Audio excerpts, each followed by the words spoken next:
Hey guys, so we only have 8 days, 8 teaching days I'm going to call it, left until we're finished. And since we're not doing any quizzes or exams, there was no way for us to fit in that grade 10 unit that we were supposed to be doing for the month of June. So we decided to go back to first semester and just touch on there'll be 8 lessons of important concepts just to get you off on the right track for the fall if you'll be taking Foundations and Pre-Calculus 10, and then that way it won't seem like it was, hopefully anyway, such a long time since you've done this. So I strongly encourage you just to keep up with this so that in the fall you can be sitting there going, oh yeah, I remember this. So just some really important stuff.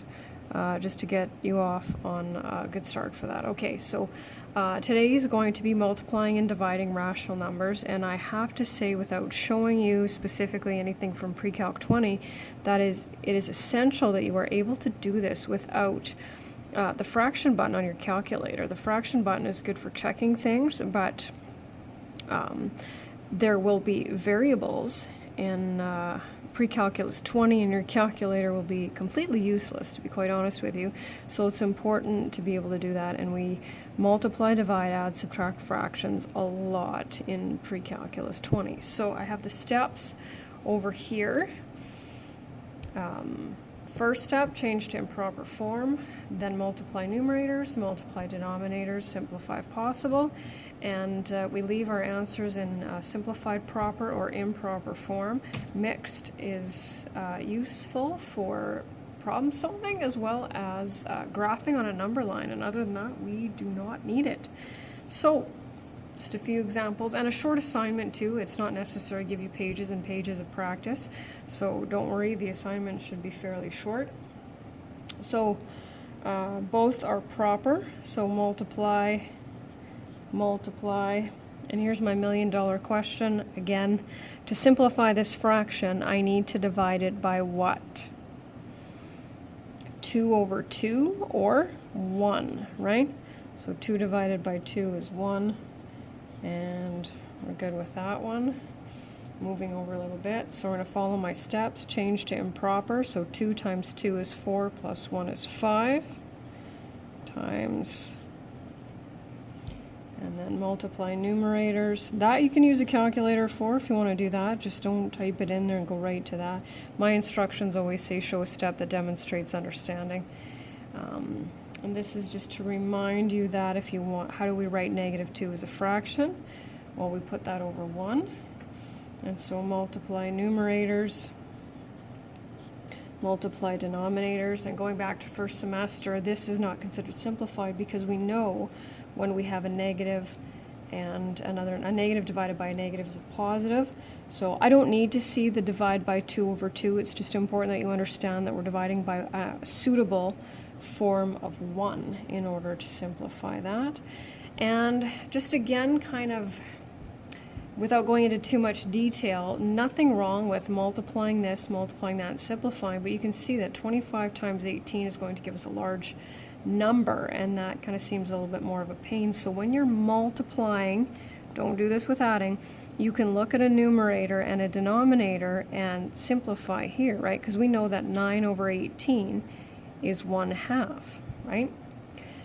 Similarly, we also know that 5, I'm just ignoring the negative sign for now, 5 over 25 is the same as 1/5. Well, look how much easier that is than trying to simplify. I don't even know what 25 times 18 is. It is 450, right?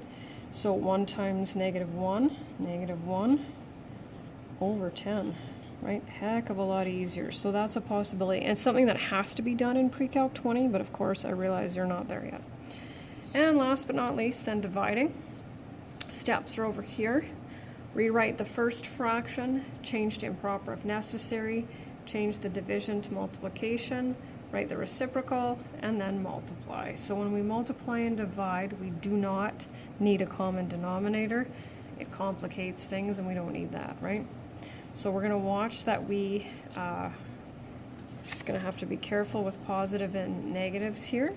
So rewrite the first fraction, change this to multiplication, And we know that a negative divided by a negative is a positive, so when I rewrite this, I'm not going to bother with those two. And negative 10 over 3, already simplified and already in improper form, so we're good to go. So when we have a negative mixed fraction, we ignore this. We know it's a negative fraction, and we go 5 times 2 is 10, plus 1 is 11, so it will be negative 11. We don't multiply it by a negative 2. That'll give you a negative 9, and we'll totally screw you up, and we don't want that. So just for this one, you can go right away to the multiplication and the reciprocal step, but I'm just going to do it this way. 4 times 1 is 4, and 1 is 5. So this isn't necessary, but often when I teach things, I like to put in more steps. And negative 44 over 25, already simplified. How lucky are we? And the last one. So we'll change this, negative 9 over 2. And same thing here, right? So you can skip and go right away to my next step. So negative 9 over 2 times 1 over 10 is negative 9 over 20. And that's it.